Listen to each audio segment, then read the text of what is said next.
Kapag sila pataas, hindi na ako ni-protest ko, na kay, pero kung may mahimo, kay kung di na mo sila. Sa firefighting magone, we really have to Kay kung nang sa farmhouse na namo ibutang, that's at that time, umuagi na sila sa gripo. not drinking man ano. Not drinking, not patabol na to. Sa bridge leaf, patabol mo na ganit. We need to help them, no?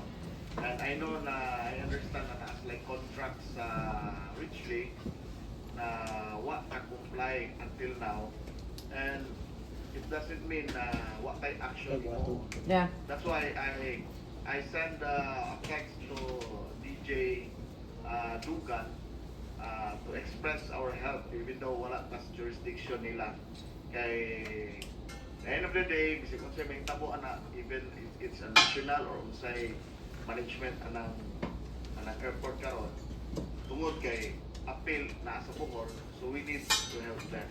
So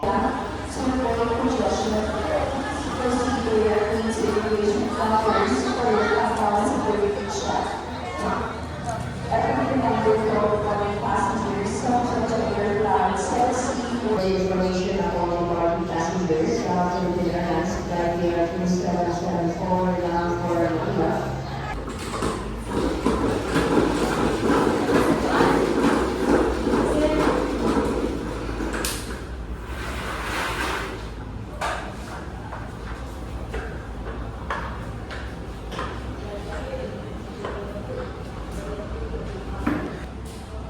yun lang.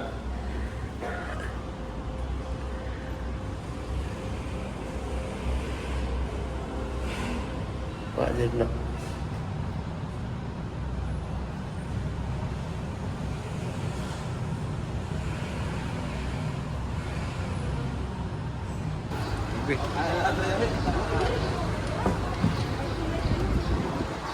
Ano, binigyan mo.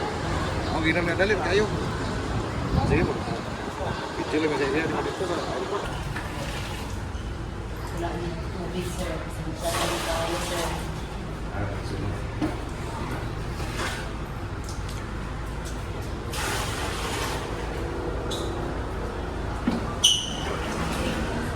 Bumalik.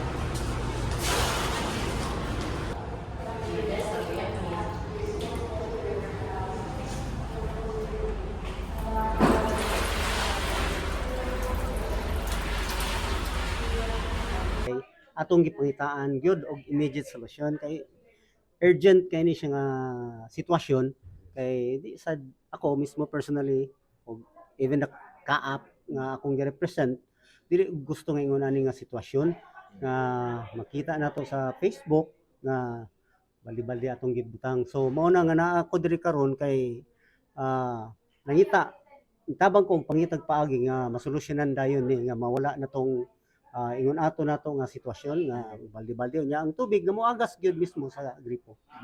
Myself to really solve this problem. Si Vice Go. Hi, Benito. Hi, Go. At this point, doon na natin solution para sa pagkuwang og tubig, pagkakuwang og tubig sa atong Panglao International Airport.